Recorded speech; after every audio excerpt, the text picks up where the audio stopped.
মানুষ কিভাবে দামি এবং সেরা হইতে পারে, দামি এবং সেরা বানানোর জন্য উনি বিভিন্ন মাদ্রাসার মধ্যে আগের থেকে সম্পর্ক রেখেছিলেন। এখন নিজে একটা মাদ্রাসা প্রতিষ্ঠা করলেন নিজের বাড়ির পাশে। আল্লাহ তাআলা এই যে এই মাদ্রাসাগুলো, এই মসজিদগুলো কত প্রয়োজন আপনি আমি চিন্তা করে কুল পাইব না।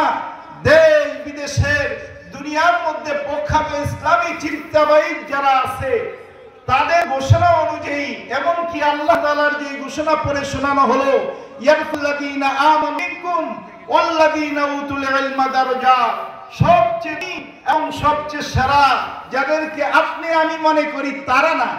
অনেকে আমরা মনে করি আমার ছেলেটাকে আমি ডাক্তার বানাইব, অনেক দামি বানাইব, অনেকে মনে করি ইঞ্জিনিয়ার বানাইব, দুনিয়ার দিকে অনেক মর্যাদাদার হয়ে যাবে, অনেকে বলে আমি শিল্পপতি বানাইব। সব কিছু দুনিয়ার হিসাবে ঠিক আছে বাপ, কিন্তু আল্লাহ তাআলার কাছে, আল্লাহর রাসূলের কাছে সবচেয়ে দামি এবং সবচেয়ে সেরা হলো আল্লাহ তাআলার ঘোষণা অনুযায়ী দুই শ্রেণীর মানুষ হলো সবচেয়ে দামি। একটা হলো যারা যাদের মধ্যে ঈমান আছে, তারপরে আরেক শ্রেণীর মানুষ হলো যাদের মধ্যে ইলম আছে।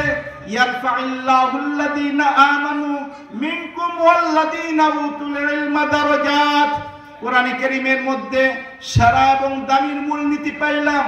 হাদিস শরীফের মধ্যে রাসূল করিম সাল্লাল্লাহু আলাইহি ওয়াসাল্লাম ইরশাদ করতেছেন, খায়রুকুম মান তাআল্লামাল কুরআন ওয়া আল্লামা। সবচেয়ে দামি, সবচেয়ে সেরা, বিশ্ব সেরা হলো যারা কোরআনে কারীম শিক্ষা দিতেছে এবং শিক্ষা করতেছে। যারা শিক্ষা দিতেছে এবং শিক্ষা করতেছে, এই দুই কোয়ালিটির মানুষ হলো আল্লাহ তাআলার কাছে, আল্লাহ তাআলার রাসূলের কাছে পরকালের হিসাবে সবচেয়ে দামি এবং সবচেয়ে সেরা। অতএব এই এলাকায় আল্লাহ তাআলার হয়তো রহমতের নজর এই এলাকাবাসীর উপরে পড়েছেন। এই কারণে আল্লাহ তাআলা আমাদের এই হাজী আলহাজ হাসানুদ্দিন মোল্লা সাহেবের মাধ্যমে এখানে একটা দ্বীনি আদারা, দ্বীনি প্রতিষ্ঠান তৈয়ার হয়ে গেল। এই দ্বীনি আদারা, দ্বীনি প্রতিষ্ঠানের মর্যাদা কত বেশি আল্লাহ আল্লাহ রাসূলের ঘোষণা অনুযায়ী তো আমরা জানলাম। তার পাশাপাশি জগৎ বিখ্যাত বুজুর্গ হাসান আলী নদভী রহমতুল্লাহি আলাইহি উনি বলতেন যে দেখো মুসলমান জাতির জন্য এই মাদারেসে দ্বীনিয়াগুলো কত প্রয়োজন। একটা মানুষ বেঁচে থাকার জন্য তার শ্বাস প্রশ্বাসের যেরকম প্রয়োজন, তার থেকে আরো অনেক বেশি প্রয়োজন হলো মুসলমান জাতির জন্য ঈমান আমল নিয়ে বেঁচে থাকার জন্য এই মাদারেসে দ্বীনিয়াগুলো। কারণ এই মাদারেসে দ্বীনিয়া যদি আজকে না থাকতো তাহলে আপনার আমার ঈমানটা সহি হইতো না, আপনার আমার আমলে সালেহ আমরা করতে পারতাম না। কোনটা সৎ কাজ, কোনটা অন্যায় কাজ, কোনটা ভালো কাজ, এগুলো আপনি আমি চিনতাম না। অতএব কারণ মুস্ত বুজুর্গ এই মাদারেসে দ্বীনিয়ার সাথে আপনার আমার বিভিন্ন ভাবে সম্পর্ক রাখতে হবে। কারণ আপনার আমার ঈমান আমল নিয়ে যদি, সঠিক ঈমান আমল নিয়ে যদি আপনি আমি বাঁচতে চাই, তাহলে এই মাদারেসে দ্বীনিয়াগুলোকে হেফাজত করতে হবে, এগুলোকে টিকায় রাখতে হবে। আর আমাদের এই পাক ভারত উপমহাদেশের পীর ও বুজুর্গ ছিলেন अशरफ अली थानवी रहमतुल्लाहि अलैहि। उन्हीं बोलते इस जमाने में मदारसे दीनिया कायम करने से, कायम रहने से बरतर कोई इबादत नहीं। অনেক ইবাদত আমরা করি, নফল ইবাদত। এই সমস্ত নফল ইবাদত থেকে সবচেয়ে বড় ইবাদত হলো এই মাদারেসে দ্বীনিয়াগুলো প্রতিষ্ঠা করা এবং এগুলোকে টিকায় রাখার জন্য চেষ্টা করা। কারণ এগুলো যতদিন থাকবে ততদিন আপনার আমার নিজেরাই ঈমান আমল নিয়ে টিকা থাকতে পারবো এবং আপনার আমার সন্তানদেরকে ঈমান আমল নিয়ে বাঁচায় রাখতে পারবো। আর আমাদের বাংলাদেশের পীর ও বুজুর্গ ছিলেন হাফিজ হুজুর রহমতুল্লাহি আলাইহি। উনি বলতেন দেখো এই মাদারেসে দ্বীনিয়াগুলো হলো নুহ নৌকার মতো। ওই কালে মহাপ্লাবনের মধ্যে এই নুহ নবীর নৌকার মধ্যে যারা আশ্রয় নিয়েছিল, যারা উঠতে পেরেছিল তারাই ওই কালে একমাত্র নাজাত পেয়েছিল। এছাড়া যারা এই দুনিয়ার মধ্যে ছিল সকলকে দুনিয়া থেকে আল্লাহ তাআলা শেষ করে দিয়েছেন। এই বর্তমান যুগেও মুসলিম জাতি এই মাদারেসে দিনিয়াগুলোর সাথে যদি কোনো না কোনোভাবে সম্পর্ক রাখতে পারে, তার সহি ঈমান আকীদা নিয়ে সে বেঁচে থাকতে পারে। অতএব কারণে আল্লাহ তাআলার রহমতের নজর এই এলাকার উপরে পড়েছেন। এই কারণে আমাদের এই হাজী সাহেবের অঞ্চলের মধ্যে আল্লাহ তাআলা একটা আবেগ, একটা আগ্রহ এবং একটা ত্রপ তৈয়ার করে দিয়েছেন যে বিভিন্ন জায়গার মাদ্রাসাগুলোর সাথে তো আমি সম্পর্ক রাখি, আমার বাড়ির পাশে যেন এরকম একটা কওমি মাদ্রাসা মাদারেসে দিনিয়া তৈয়ার করে রেখে যেতে পারি, যেন এই এলাকার প্রত্যেকটা নরনারী যাদের উপরে ইলমে দ্বীন ধর্মীয় শিক্ষা শিক্ষিত হওয়া ফরজ ছিল, এরকম যেন বাড়ির পাশ থেকেই যারা এটা অর্জন করতে পারে।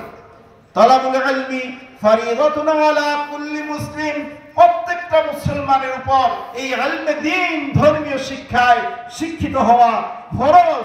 যেরকম ভাবে আমার উপর নামাজ পড়া ফরজ, আমার উপর ঈমান আনাটা ফরজ, এরকম ভাবে এই ধর্মীয় শিক্ষায় শিক্ষিত হওয়া ফরজ।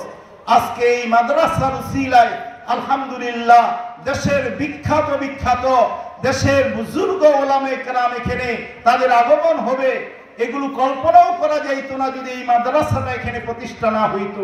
যে আমাদের পাশে বসা আছে ঢাকা শহরের বিশাল বড় বুজুর্গ এবং শ্রেষ্ঠ আলেম, অনেক হাজারো লাখো আলেমের উস্তাদ আমাদের এই গেন্ডারিয়া জামাল কোরআন মাদ্রাসার মুহতামিম সাহেব, উনি আমাদের সামনে এখানে চলে এসেছেন। আপনারা আমরা সারাদিন লাইন ধরে হাজারো মাস চেষ্টা করেও তাদেরকে এখানে আনতে পারতাম না। আজকে আমাদের এই হাজী সাহেবের এই চেষ্টা, তার দোয়া এবং তার এই মেহনতের কারণে ওনারা এখানে চলে এসেছে।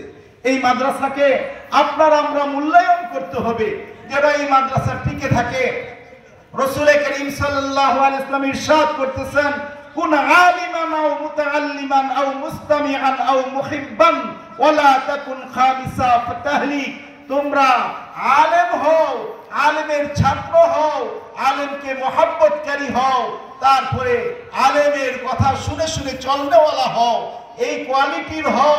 এর বাহিরে তোমরা হইও না, তাহলে তোমরা দুনিয়া ও আখিরাতে নাজাত পাইবা না, তোমরা দুনিয়া ও আখিরাতে ধ্বংসের দিকে চলে যাইবা। অতএব কারণে এই প্রতিষ্ঠান আলেম তৈয়ার করার, হাফেজ তৈয়ার করার একটা কারখানা। এই কারখানা যদি সহিভাবে চলে তাহলে মাল সহিভাবে পয়দা হবে, পণ্য সহিভাবে তৈয়ার হবে। আর এটা যদি ধ্বংস হয়ে যায়, এগুলো যদি ভুল ভ্রান্তি অনুযায়ী চলে, তাহলে আপনার আমার সন্তানগুলো সহি ঈমান আমল নিয়ে বাঁচতে পারবে না। অতএব কারণে আপনার জন্য আমার জন্য কর্তব্য হলো যেন আমরা এই মাদ্রাসাকে এবং এই মাদ্রাসার আসাতেজে কেরাম, উস্তাদ যারা আছে, মাদ্রাসার ছাত্র যারা আছে, তাদেরকে মহব্বত করতে হবে, এখানে ছাত্র দিতে হবে, এখানে বাদকে শক্তিশালী করতে হবে, যেন উনি মরার পরেও এখানে বয়া যেন এই কবরে বসে এই মাদ্রাসা থেকে এবং ফেসবুকে দিয়ে দিয়ে